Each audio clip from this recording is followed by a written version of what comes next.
చివరికి ఏంటంటే గజనీ దళాలు అక్కడ మహమ్మద్ గజనీ చాలా బలంగా ఉండేవాడు అనమాట. గజనీ దళాలు దాని మీద విజయం సాధించడం, దాని యొక్క మొత్తం యొక్క గుడిని మొత్తం బద్దలు కొట్టేయడం జరిగింది.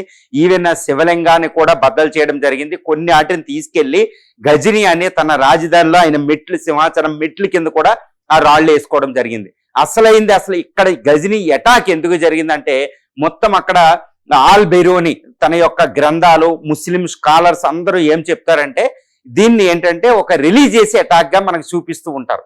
కానీ భారతదేశంలో చాలా మంది చరిత్రకారులు, బయట వాళ్ళు కూడా మహమ్మద్ గజనీ సైన్యకి అటాక్ లో కొన్ని హిందూ సైనికులు కూడా ఉన్నారు. అంటే ఇది రిలీజియస్ పరంగానే కాదు, ఇది అక్కడ దోపిడీ పరంగా చూడాలి అని చెప్తారు. ఎందుకంటే గజనీ అక్కడ ఆయన హిందూ ఆలయాన్ని బద్దలు కొట్టాలనే దృక్పథం కంటే అక్కడ ఉన్న సంపద కన్నుకొట్టడం. భారత ఆలయాల సంపద ఎలా ఉంటుందంటే, ప్రపంచంలో ఆలయాల్లోనే ఎక్కువ సంపద ఉండేది భారతదేశంలో.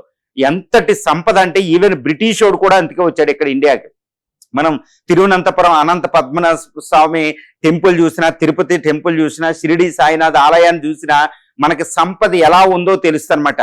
కొన్ని వేల టన్నుల బంగారంతో ఈ గజనీ బంగారాన్ని కొన్ని వేల ఏనుగుల మీద కొన్ని నెలల పాటు తరలించాడు అక్కడి నుంచి. తర్వాత 2 మిలియన్ దీనార్స్ పట్టుకెళ్ళాడంట. దాన్ని పట్టుకెళ్లడం వల్ల ఆ యొక్క గజనీ సామ్రాజ్యంలో 3 సంవత్సరాల పాటు ప్రజల మీద పన్నులు కూడా వేయలేదంటే అర్థం చేసుకోవచ్చు అనమాట. అప్పుడు గజనీకి అక్కడ ఇది ఉండేదనమాట. ఈ ఆఫ్ఘనిస్తాన్ ఇరాన్ బోర్డర్ లో అక్కడ ఏంటంటే పెద్ద కరువు తాండవించింది. దీనికి అనుకూలంగా ఈ ఆలయాన్ని బద్దలు కొట్టాడనమాట. చాలా పెద్ద చరిత్రలోనే అతి పెద్ద దోపిడీల్లో ఇది ఒక దోపిడీ, ప్లండర్ అంటారన్నమాట. అంతటి దోపిడీ, 50,000 మంది మరణం. అది పూర్తయి 1126 జనవరి 6వ తారీఖున 7వ తారీఖున జరిగితే ఇప్పటికి 1000 సంవత్సరాలు పూర్తయింది 2026. దాన్ని పురస్కరించుకుని ప్రధాని నరేంద్ర మోడీ గారు జనవరి 7వ తారీఖున అక్కడికి వెళ్ళారు. ఇప్పుడు అదే స్వతంత్రం వచ్చిన తర్వాత, భారత స్వతంత్రం వచ్చిన తర్వాత ఈ యొక్క ఆలయాన్ని రాజ్యాంగ పరంగా, భారత రాజ్యాంగం ఏంటంటే ప్రియాంబుల్లో ఉంటది, పీఠికలు మనకి. It's a secular socialistic secular అనేది ఒక పదం ఉంటది అనమాట. సోషలిస్ట్ రిపబ్లిక్ ఆఫ్ ఇండియా అని ఉంటది.